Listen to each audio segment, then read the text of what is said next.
నమస్తే. నా పేరు పంజ. మనం ఈరోజు చదువుకున్న భాషా శిక్షణలో టాపిక్ शिक्षण की विशेषताएं. కానీ ఫస్ట్ శిక్షణ అంటే ఏంటో తెలుసుకుందాం. సో फर्स्ट शिक्षण का अर्थ. शिक्षण शब्द अंग्रेजी भाषा के टीचिंग शब्द से मिलकर बना है, जिसका तात्पर्य सीखने से है. टीचिंग అంటే ఏంటి? सीखना. शिक्षण एक त्रियागामी సామాజిక ప్రక్రియ. త్రీ అంటే మూడు కదా, ముగ్గురుతో సామాజిక ప్రక్రియ అనమాట. जिसमें ఎవరెవరు అందులో ఉంటారు? शिक्षक, छात्र पाठ्यक्रम के माध्यम से अपने स्वरूप को प्राप्त करते हैं. ओके. शिक्षण का अर्थ. इस शिक्षण के दो अर्थ होते हैं అంటే రెండు వైపులా. ఫస్ట్ వన్ ఏంటి? शिक्षण का संकुचित अर्थ. शिक्षण का संकुचित अर्थ संबंध स्कूली शिक्षा से है. ओके. स्कूल लाइफ నుంచి, जिसमें अध्यापक द्वारा एक बालक को निश्चित स्थान पर एक विशिष्ट वातावरण में निश्चित अध्यापकों द्वारा उसके व्यवहार में पाठ्यक्रम के अनुसार परिवर्तन किया जाता है. ఒకసారి ఎగ్జామ్లో ఇలాగే అడిగారు. ఏంటి అంటే अध्यापक द्वारा बालक को निश्चित स्थान पर एक विशिष्ट वातावरण में निश्चित अध्यापकों द्वारा पाठ पढ़ाया जाता है. वो किस प्रकार का शिक्षण है? तो किस प्रकार का? संकुचित शिक्षण का प्रकार है. ओके. सो प्राचीन काल में शिक्षा शिक्षक केंद्रित थी. शिक्षक केंद्रित थी. ओके. शिक्षक अपने अनुसार बालकों को शिक्षा देता था. उसमें बालक के रुचियों अभिरुचियों को ध्यान में नहीं रखा जाता था. लेकिन वर्तमान समय में शिक्षा शिक्षक केंद्रित ना होकर उपरेंटी बालक केंद्रित हो गई है. अर्थात वर्तमान समय में बालक के रुचियों अभिरुचियों के अनुसार ही शिक्षा दी जाती है. प्राचीन కాలంలోనేంటి? శిక్షక్ తన రుచి అభిరుచి ద్వారా పిల్లలకి లెసన్స్ చెప్పేవాడు అతని విధంగా. కానీ ఇప్పుడు బాల కేంద్రిత అయింది. ముందేమో శిక్షక్ కేంద్రిత్, ఇప్పుడేమో బాలక్ కేంద్రిత్ అనమాట. सो शिक्षण का व्यापक अर्थ ఏంటి? शिक्षण के व्यापक अर्थ में वह सब शामिल कर लिया जाता है जो व्यक्ति अपने पूरे जीवन में सीखता है. व्यापक अर्थ అంటే తన పూర్తి లైఫ్లో ఏమేమి నేర్చుకున్నాడో అవన్నీ ఇందులో వస్తాయన్నమాట. शिक्षण का व्यापक अर्थ जिसमें व्यक्ति औपचारिक हो अनौपचारिक हो या निरौपचारिक साधनों ద్వారా सीखते. ఎలాగైనా కొంతమంది చూడండి బయట ప్రొఫెషన్స్ నేర్చుకోవడం. Okay. For example painting, singing ఇవన్నీ బయట నేర్చుకుంటారు. శిక్షణ అంటే ఓన్లీ స్కూల్ ద్వారా ఒక నిశ్చిత టైంలోని టీచర్స్ ద్వారా నేర్చుకోవడం. సో అదే కాకుండా అతని లైఫ్లో కొంతమంది డ్యాన్సు, సో ఇవన్నీ అతని లైఫ్లో ఫుల్గా నేర్చుకున్నవన్నీ విద్యల్ని వ్యాపక్ శిక్షణ అంటారనమాట. शिक्षण के प्रकार. एनी टाइप्स ऑफ शिक्षण 3 प्रकार के हैं. एक तंत्रात्मक, లోక్తంత్రాత్మక, స్వతంత్రాత్మక. సో అవేంటేంటి అంటే एक तंत्रात्मक అంటే ఏంటి? इस शिक्षण पद्धति में शिक्षक केंद्र बिंदु होता है. इसमें छात्र के सभी क्रियाओं का शिक्षक द्वारा मार्गदर्शन एवं दिशा प्रदान किया जाता है. ओके. లోక్తంత్రాత్మక క్రియలోని శిక్షణలోని ఏమంటుంది అంటే इस शिक्षण पद्धति को छात्र सहगामी शिक्षण व्यवस्था कहा जाता है. सहगामी शिक्षण, सहतोटी वालतोटी. इसमें छात्र एवं शिक्षक दोनों ही प्रमुख भूमिका में होते हैं. इस पद्धति में बालक पाठ्य वस्तु के संबंध वार्तालाप अशाब्दिक क्रिया कर सकता है. ओके. इద్దరు కలిసి చేయడమే లోకతాంత్రాత్మక శిక్షణ అని అంటారన్నమాట. नेक्स्ट स्वतंत्रात्मक शिक्षण ఏంటి? स्वतंत्रात्मक शिक्षण पद्धति को मुक्तात्मक शिक्षण. ముక్తి అంటే ఫ్రీ కదా, అందుకే స్వతంత్రంగా ఫ్రీ కదా, అందుకే దీనికి పేరు ముక్తాత్మక శిక్షణ అని కూడా అంటారు అన్నమాట. यह नवीन शिक्षण पर आधारित है. इसमें बालक दबाव एवं बाधा से मुक्त होकर ही सीखता है. ఓకే. బలవంతంగా కాదు, వాడికి ఇష్టంగా చదువుకుంటారు అనమాట. इसमें शिक्षक और छात्र की रचनात्मक प्रकृति को बढ़ावा देता है. ओके. शिक्षण की महत्वपूर्ण परिभाषा. ये परिभाषा ఈ పరిభాష అడుగుతుంటాడు ఎగ్జామ్లోని, డిఎస్సి టెట్లోని. ओके, शिक्षण पुनर्वलन की आकस्मिकताओं का क्रम है. ये किसकी है అని అడిగితే ఏ వాక్యాంశ కిస్కి है అంటే మనం చెప్పలేం.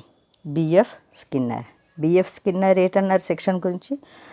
बर्टन ने ఏమన్నారు అంటే शिक्षण सीखने के लिए दी जाने वाली प्रेरणा निर्देशन एवं प्रोत्साहन है. ఎవరన్నారు?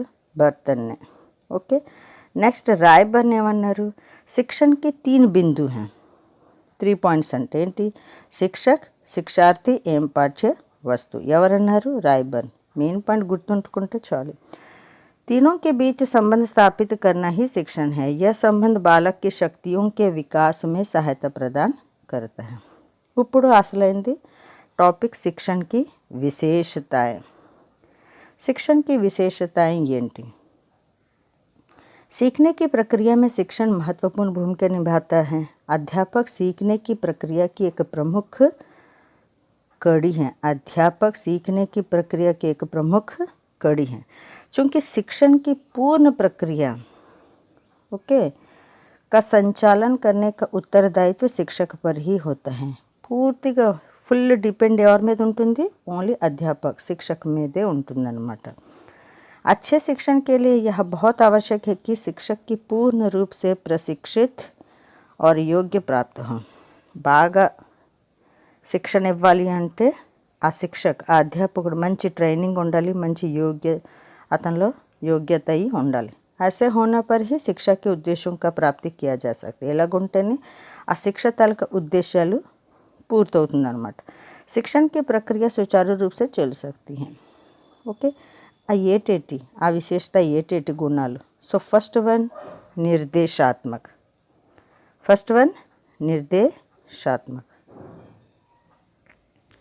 अच्छे शिक्षण की प्रमुख विशेषता निर्देशात्मक होता है. मेन पॉइंट्स గుర్తుపెట్టుకోండి చాలు. यह आदेशात्मक नहीं होना चाहिए. ओके, ఆర్డర్గా ఉండకూడదు. ओके, विद्यालय के वातावरण में सहयोग और प्रेम होना चाहिए. వాతావరణ सहयोग, ప్రేమ ఉండాలి. ముందే భయపడిపోయి ఉంటే పిల్లలు పారిపోతారు, స్కూల్కి రావడం మానేస్తారు. సెకండ్ వన్ ప్రేరణాదాయక్. अच्छे शिक्षण की विशेषता प्रेरणादायक, एनकरेजमेंट लागा ఉండాలి.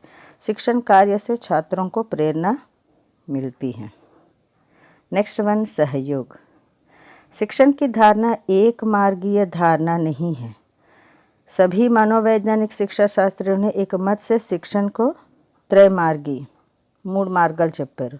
అందులోనే ఎవరెవరు ఉంటారు? छात्र, शिक्षक, उनका पाठ्य वस्तु. ओके, इन तीनों में आपसी सहयोग का होना ही अच्छे शिक्षण का विशेषता है. ముగ్గురు కలిస్తే కదా ఒక మంచి శిక్ష దొరుకుతుంది. निदानात्मक एवं उपचारात्मक. अच्छे शिक्षण सदैव ही निदानात्मक एवं उपचारात्मक होते हैं. మంచి శిక్ష ఎప్పుడు నిదానాత్మక ఉపచారాత్మక. ఎలాగా? निदानात्मक प्रक्रिया के माध्यम से దీని ద్వారా छात्रों की कमियों का पता लगाया जा सकता है. వాళ్ళని దేనివల్ల వాళ్ళు చదువుకోవట్లేదు, దేనివల్ల ఇంట్రెస్ట్ పెట్టట్లేదు, వాళ్ళ కమి, వాళ్ళ తప్పులేంటి అని చూస్తారనమాట. और उसका सही समय और बालकों की आवश्यकताओं के अनुरूप उपचार किया. దానికి ఎలాగ ట్రీట్ చేయాలో తెలుసుకుంటారనమాట టీచర్స్. नेक्स्ट बाल केंद्रित. आज की शिक्षा व्यवस्था पूर्ण रूप से बाल केंद्रित है. बालक को शिक्षा का केंद्र बिंदु स्वीकार किया गया. ओके, बाल केंद्रित अई ఉండాలి. नेक्स्ट आत्मविश्वास. Okay, confidence. छात्रों में आत्मविश्वास उत्पन्न करना है और शिक्षकों को समय समय पर छात्रों की योग्यताओं या क्षमताओं को ध्यान में रखते हुए उनका मार्गदर्शन करना चाहिए. उनमें आत्मविश्वास जागृत करने के सभी प्रयास करना. వాళ్ళు కాన్ఫిడెన్స్ పెంచాలి. ఎవరు? టీచర్స్ పెంచాలి. అప్పుడే కదా పిల్లలు బాగా చదువుతారు, ఇంట్రెస్ట్ చూపిస్తారు. నెక్స్ట్ బాల్ మనోవిజ్ఞాన్. शिक्षा को बाल मनोविज्ञानक కూడా అంటారు. ఎందుకంటే जिन बालकों को शिक्षक शिक्षण दे रहे हैं उनकी इच्छाओं, प्रवृत्तियों, भावनाओं आदि का मनोवैज्ञानिक शिक्षक को नहीं होगा तो वह शिक्षा के उद्देश्यों को हासिल नहीं कर पाएंगे. వాళ్ళ సైకాలజీ తెలియాలి. ఒక టీచర్కి పిల్లల సైకాలజీ వాళ్ళ ఇష్టాలు ఏంటి, వాళ్ళ ఫేస్ని బట్టి కొంతమంది చెప్తాం ఇప్పుడు వీడికి రాయడానికి ఇష్టం లేదు, చదవాలనే ఉంది. సో అవన్నీ తెలుసుకోవాలి ఎవరు ఒక శిక్షక్, అప్పుడు వాడికి ఒక ఈజీగా ట్రీట్ చేయగలం మనం. ओके नेक्स्ट प्रजातंत्रात्मक शिक्षण हम प्रजातंत्र में ही जी रहे हैं। विद्यालयों के वातावरण का भी स्वरूप प्रजातांत्रिक होना बहुत आवश्यक है। शिक्षण कार्यों का स्वरूप भी प्रजातांत्रिक होना चाहिए। अंदर की नచ్చినట్టు ఉండాలి. ప్రగతి అందరూ పగలు స్కూల్ పెడితే రాత్రులు పెట్టడం సాయంత్రం పెట్టడం అది కాదు. సో ప్రజాతాంత్రిక్ వాళ్ళకి వీలైనట్టు పగలు పెడతాం అన్నమాట. అంటే అది ఎగ్జాంపుల్ చెప్తున్నాను. ప్రజాతాంత్రిక్ అంటే ప్రజలందరూ కోరే విధంగా.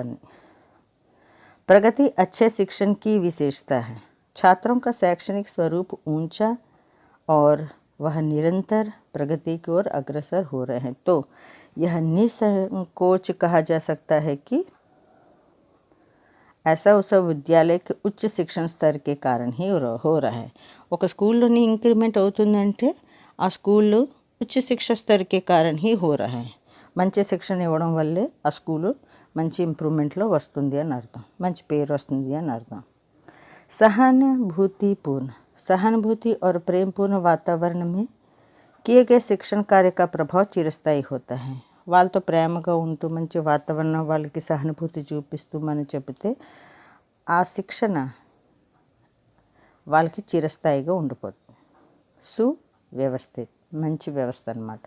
शिक्षण प्रणाली का सुव्यवस्थित अच्छे शिक्षण की विशेषता है। सुव्यवस्थित शिक्षण शिक्षक व छात्रों दोनों की सफलता की पूंजी है. మంచి వ్యవస్థ ఇద్దరికి మంచి రిజల్ట్ చూపిస్తుంది అన్నమాట. वातावरण से अनुकूल बालकों के अनुभवों को ध्यान में रख कर किया जाता है और बालक को సమాజ్ కే వాతావరణ సే సామంజస్య సమాజంలో ఎలా ఉండాలి ఎలా చేయాలి ఏం చేయాలని కూడా చెప్పాలి. ఓకే అప్పుడు ఆ పిల్లడు ఆ సమాజ వాతావరణంలోని అడ్జస్ట్ అవ్వగలుగుతాడు. वांछित सूचनाएं अच्छे शिक्षण से यह आशा की जाती है कि वह आवश्यक और वांछनीय सूचनाओं को छात्रों तक पहुंचाए. ఇంపార్టెంట్వి మంచివి న్యూస్లు వెళ్ళి పిల్లలకి చెప్పాలి. కొన్ని న్యూస్లు కూడా పిల్లలకి చెప్తూ ఉండాలి. దాని ద్వారా వాళ్ళకి అర్థం చేసుకొని వాళ్ళు అడ్జస్ట్ అవ్వడానికి ట్రై చేస్తూ ఉంటారు. अच्छा शिक्षण सिखाना है మంచి శిక్ష చెప్పాలి వాళ్ళకి. अच्छे शिक्षण का अर्थ है छात्रों में सीखने की इच्छा जागृत करना. పిల్లల్లో నేర్చుకునే గుణం పెంచాలన్నమాట. అది बालकों की रुचियों अभिरुचियों क्षमताओं योग्यताओं के अनुरूप ही उन्हें शिक्षित करना और उनमें आत्मविश्वास जागृत करना. उन्हें इस प्रकार प्रेरित करना कि वह स्वयं ही पढ़ने की दिशा में उत्सुक हो. వాడికి ఎలా తయారు చేయాలంటే వాడి మటుకు వాడి నేను ఎలాగ చదువుతాను ఇది చదువుతాను అని అనేటట్టు చెయ్యాలి. ఓకే శిక్షణలోని సమస్యలు ఏంటేంటి అడగొచ్చు. शिक्षण कार्य करते समय एक शिक्षक के सामने निम्नलिखित समस्याएं आती हैं. ये टेटी अभी बालक एवं अध्यापक के बीच संबंध स्थापित करने की समस्या. కొంతమంది పిల్లలు కొంతమంది టీచర్స్తో అడ్జస్ట్ అవ్వరు, అదొక సమస్య. నవీన్ శిక్షణ విధియోं के प्रयोग की समस्या. కొత్త ప్రకారంగా కొత్త రూల్స్ చెప్పడం వల్ల అదొక సమస్య. వైయక్తిక భిన్నత. ఓకే మనుషుల మధ్యలోని मतभेदाలు లేదా ఏదో భేదాలు వస్తూ ఉంటే దానివల్ల కూడా ఒక సమస్య. कक्षा में अनुशासन की समस्या डिसिप्लिन दी. कक्षा में उपद्रवी बालकों की समस्या. కొంతమంది పిల్లలు పెంకోలు ఉంటారు, సో దానివల్ల ఒక సమస్య. शिक्षण के माध्यम की समस्या medium Telugu medium English medium Hindi medium అదొక సమస్య. అంటే కొంతమంది తెలుగు మీడియం చదువుతారు సడన్గా ఇంగ్లీష్ మీడియం లేసేస్తారు పేరెంట్స్, అదొక సమస్య. छात्रों के मूल्यांकन की समस्या. ఓకే తులన. కొంతమంది పేరెంట్స్ ఉంటారు లేదా టీచర్స్ కూడా ఉంటారు, కంపేర్ చేస్తారు, అది మంచిది కాదు, అది ఒక సమస్య అన్నమాట. ఓకే ఇంతవరకు మనం అచ్చే శిక్షణకి విశేషత నేర్చుకున్నాం. మీకు నచ్చినట్లయితే కామెంట్స్ చేయండి, సబ్స్క్రైబ్ చేయండి. నెక్స్ట్ వీడియోలో మళ్ళీ కలుద్దాం. అంతవరకు సెలవు. బాయ్.